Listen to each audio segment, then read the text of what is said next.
The Epistle to the Ephesians, also called the Letter to the Ephesians and often shortened to Ephesians, is the 10th book of the New Testament. Its authorship has traditionally been credited to Paul the Apostle, but, starting in 1792, this has been challenged as Deutero-Pauline, that is, written in Paul's name by a later author strongly influenced by Paul's thought. Themes. As a prisoner for the Lord, then, I urge you to live a life worthy of the calling you have received. Be completely humble and gentle. Be patient, bearing with one another in love. Make every effort to keep the unity of the Spirit through the bond of peace. The church is to maintain the unity in practice which Christ has brought about positionally. According to New Testament scholar Daniel Wallace, the theme may be stated pragmatically as, Christians, get along with each other. Maintain the unity practically which Christ has effected positionally by his death. Another major theme in Ephesians is the keeping of Christ's body, that is, the church, pure and holy. Therefore be imitators of God, as beloved children, and walk in love, as Christ loved us and gave himself up for us, a fragrant offering and sacrifice to God. From Ephesians chapter 4, 17, 6, 20. The author of the Epistle to the Ephesians gives practical advice in how to live a holy, pure, and Christ-inspired lifestyle. Many devotional thoughts and sermons that are addressed to the practically minded individual have been drawn from this section of the New Testament, due to its nature as being good for application studies. Composition. According to tradition, the Apostle Paul wrote the letter while he was in prison in Rome, around AD 62. This would be about the same time as the Epistle to the Colossians, which in many points it resembles, and the Epistle to Philemon. However, many critical scholars have questioned the authorship of the letter and suggest that it may have been written between AD 80 and 100. Authorship. The first verse in the letter identifies Paul as its author, while early lists of New Testament books, including Marcion's canon and the Muratorian fragment, attribute the letter to Paul. There are four main theories in biblical scholarship that address the question of Pauline authorship. The traditional view that the epistle is written by Paul is supported by scholars that include Frank Thielman, Ezra Abbott, Asting, Gogler, Grant, Harnack, Haupt, Fenton, John Anthony Hort, Klijn, Johann David Michaelis, A. Robert, and Andre Feulet, Sanders, Schill, Brooke Foss Westcott, and Theodor Zahn. A second position suggests that Ephesians was dictated by Paul with interpolations from another author. Some of the scholars that espouse this view include Alberts, Benoit, Serfo, Gogol, Harrison, H. J. Holtzman, Murphy O'Connor, and Wagenfurr. Currently, most critical scholars think it improbable that Paul authored Ephesians. Among this group are Allen, Beer, Brandon, Boltman, Conselman, Debelius, Goodspeed, Kilsman, J. Knox, W. L. Knox, Kummel, K. and S. Lake, Markson, Masson, Madden, Moffat, Ninam, Picorni, Schweizer, and J. Weiss. Still other scholars suggest there is a lack of conclusive evidence. Some of this group are Cadbury, Julaker, McNeil, and Williams. Place, date, and purpose of the writing of the letter. While most English translations indicate that the letter was addressed to the saints who are in Ephesus, the words "in Ephesus" do not appear in the best and earliest manuscripts of the letter, leading most textual critics, like Bart Ehrman, to regard the words as an interpolation.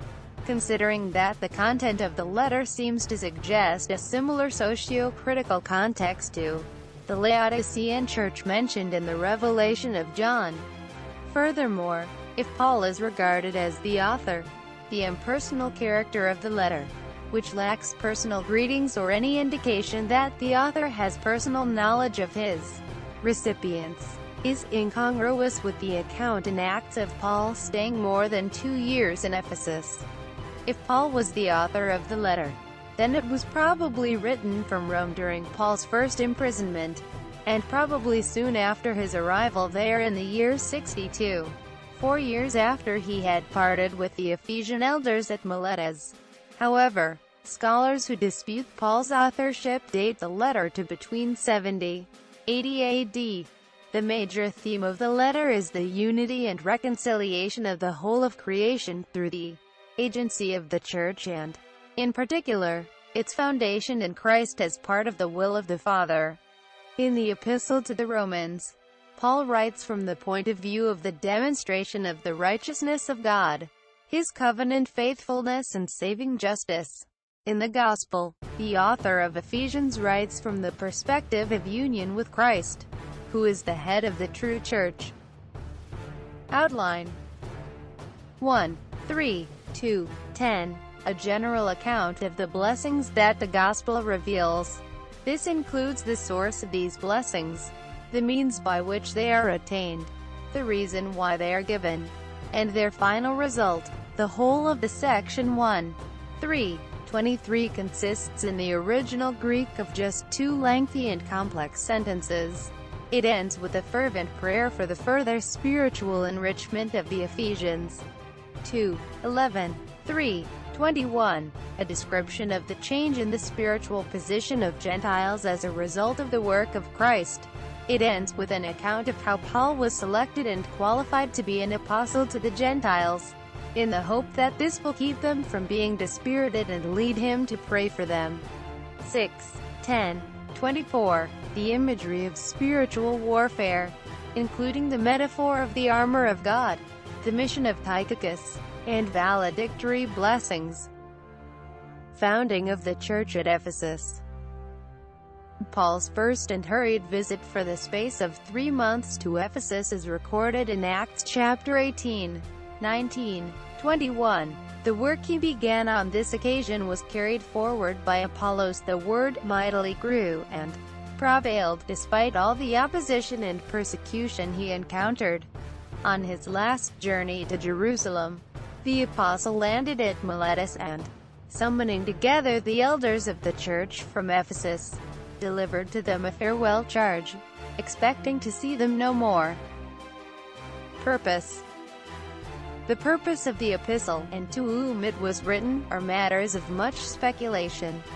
Paul exhorts the church repeatedly to embrace a specific view of salvation, which he then explicates. It seems most likely that Paul's Christology of sacrifice is the manner in which he intends to effect an environment of peace within the church. In short, if Christ was sacrificed for your sake, be like him and be in submission to one another. Paul addresses hostility, division, and self-interest more than any other topic in the letter, leading many scholars. 1. Indicating unity, one new man. The Pauline theme of unity based on a sacrificial Christology may also be noted in the Epistle to the Philippians. Interpretations. Ephesians is notable for its domestic code treatment in 5:22, 6, 9, covering husband-wife, parent-child, and master-slave relationships. In 5:22, wives are urged to submit to their husbands, and husbands to love their wives, as Christ loved the church. Christian egalitarian theologians, such as Catherine Bushnell and Jesse Penn Lewis, interpret these commands in the context of the preceding verse. 5:21 for all Christians to submit to one another. Quote, in the context leading up to the American Civil War, Ephesians chapter 6:5 on master-slave relationships was one of the Bible verses used by Confederate slaveholders in support of a slave-holding position.